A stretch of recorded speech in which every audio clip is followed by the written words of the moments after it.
Hello అండి, అందరికీ నమస్తే. ముర్గ్ నాన్ అండి, హైదరాబాదీ ముర్గ్ అనమాట.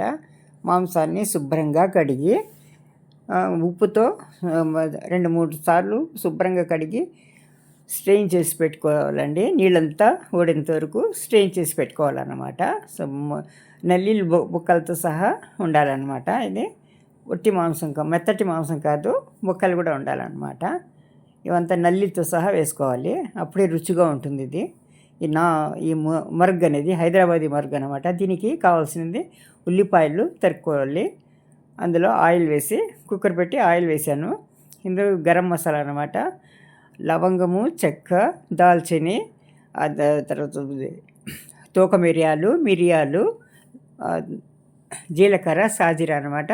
ఇది బాదము, కాజు నానబెట్టి మిక్సీ పట్టుకోవాలండి. కొత్తిమీర, ధనియా, పుదీనా అన్నమాట. దీని మిరియాల పొడి అన్నమాట. కావాల్సిన పదార్థాలు ఇవి.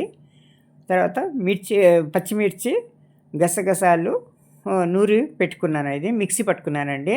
దీనికి కారము వేయరు, ధనియాలు కానీ పసుపు కానీ వేయరు కాబట్టి కారంకి కోసము, ఘాటు కోసము పచ్చిమిర్చి మిక్సీ పట్టుకోవాలండి. గసాలు, పచ్చిమిర్చి అనమాట. ముందుగా అల్లం వెల్లుల్లి పేస్టు పెట్టుకోవాలి కావాల్సింది. ఇప్పుడు ఫస్ట్ నూనె వేడెక్కిన తర్వాత గరం మసాలా పోపు పెట్టుకోవాలన్నమాట. ఇది అదే కదా, తోక మిరియాలు, లవంగము, చెక్క, దాల్చిని, సాజీరది, 1 కప్పు పాలు, పెరుగు 1 కప్పు పెట్టుకోవాలండి. 1 కిలో మాంసానికి 1/2 కిలో పెరుగు కావాల్సి వస్తుంది. ఇవి వేగిన తర్వాత ఉల్లిపాయలు వేసి ఎర్రగా వేయనించాలన్నమాట. వేగిన తర్వాత కాస్త ఉప్పు వేసుకుంటే తొందరగా వేగుతుందండి. ఉల్లిపాయలు బాగా వేగిన తర్వాత కొద్దిగా ఎర్రగా అవుతుంది కదా, అప్పుడు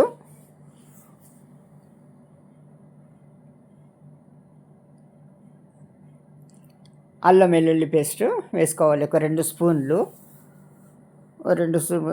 1 టీ స్పూన్ నిండుగా 1 టేబుల్ స్పూను వేసుకోవాలి. ఇప్పుడు నూరిన పచ్చిమిర్చి, పుదీనా, కొత్తిమీర ముద్ద వేసుకోవాలన్నమాట. ఇవి కొంచెం పచ్చివాసన పోయేంత వరకు బాగా వేపుకోవాలండి. పచ్చివాసన పోవాలన్నమాట. పచ్చిమిర్చి వాసన రాకూడదు. ఎర్రగా వేగితే వాసన అంతా పోతుందన్నమాట. వేగిపోయింది. ఇప్పుడు వేగిపోయిందండి. ఇప్పుడు మనము కడిగి పెట్టుకున్న మాంసాన్ని ఇందులో వేసి బాగా కలుపుకోవాలండి. మసాలాలన్నీ కలిసిపోయే వరకు కలుపుకొని మాంసంలో ఉన్న నీళ్ళంతా ఎగిరి కొద్దిగా మిరియాల పొడి కూడా వేసుకోవాలండి.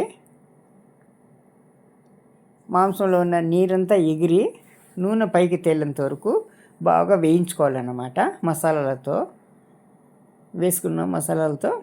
దీని కొబ్బరి అంతా ఏం వేరండి, గసాలు మాత్రమే వేస్తారు. ఇప్పుడు చూడండి వేగిపోయింది, నూనె పైకి వస్తుంది చూడండి. పూర్తిగా మాంసం వేగిందనమాట. ఇప్పుడు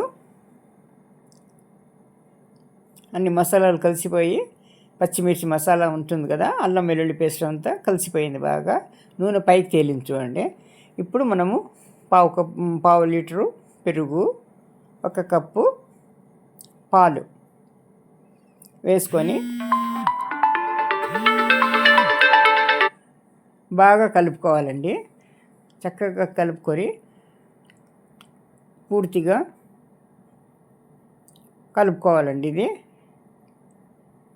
తగినంత ఉప్పు కూడా మనం వేసుకోవాలి, టేస్ట్ వేసుకొని ఇప్పుడు కుక్కర్ మూత కాకుండా, విజిల్ పెట్టకుండా మనం మామూలు లిడ్ పెట్టి 10 నిమిషాల వరకు వేగనిచ్చారండి. బాగా వేగాలి. ఇది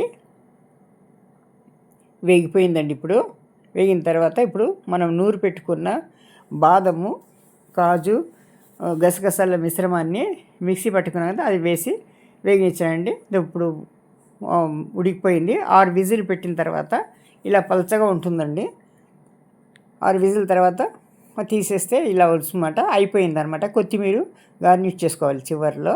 ఇలా నాన్ పెట్టుకొని 1 కప్పులో అది షోర్మా ఉంటుంది కదా, అది మర్గ్ షోర్మా వేసుకొని ఇలా తింటారండి ముక్కలు చేసుకొని. Thank you.